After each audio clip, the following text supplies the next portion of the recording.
आपल्या सगळ्या मराठवाड्याचा दौरा करत आहे आणि आपल्याला माहिती आहे बांधवांनो, आपण सध्या या कोण्या परिस्थितीतून जात आहोत। आपली सध्या परिस्थिती काय आहे, सरकार आपल्याला काय कोपराला गुळ लावते, किती लबाडाचं आश्वासन कुठं कुठं खरं झालं काय नाही हे आपल्याला सगळ्यांना माहिती आहे। आणि आपल्याला जर कोणी शेतकऱ्या जर कोणी वाली असेल तर तुम्हाला माहिती आहे की उद्धव साहेबांशिवाय दुसरा शेतकरी वाली नाही। कारण या अगोदर सुद्धा उद्धव साहेबांना सिद्ध करून दाखवलं आपल्याला की शेतकऱ्यासाठी जर कोणी मदतीला धावला असेल तर ते फक्त उद्धव साहेब धावले।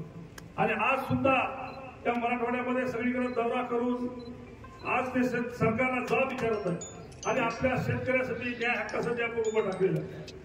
आणि बांधवांनो, आपल्याला माहिती आहे यांनी जे काही घोषणा केली आहे ती फक्त घोषणाच आहे आणि ती आता या निवडणुकीच्या तोंडावर त्यांनी घोषणा केली। आपल्याला कोणाला मदत मिळाली का आतापर्यंत? मिळाली का?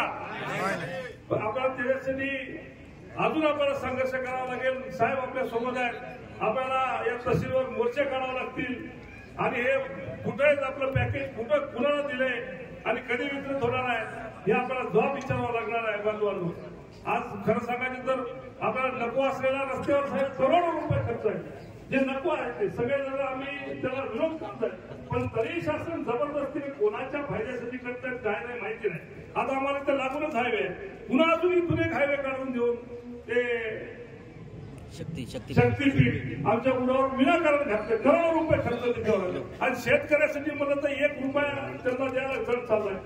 आणि तेवढा काही म्हणजे शेतकऱ्याला सगळ्यात कष्ट करायला बंद काही की बंद आता ते काय बोलू नाही ते बोलायला लागलेत आणि खेळी उठवायला लागली। खरं सांगायचं शेतकऱ्याची टिंगत चाललेली आहे आणि त्याच्यासाठी आपण जर कोणी न्याय जर देणार असेल तर तुमच्याशिवाय आम्हाला दुसरा पर्याय नाही साहेब। आपण जे करतायत ते आमच्या शेतकऱ्यासाठी सगळ्यासाठी एक आता फार मोलाचे योगदान आहे आपलं। आता सध्याला तुम्ही जे आमच्यासाठी करताय ते मी जास्त बोलण्याच्या आधी मी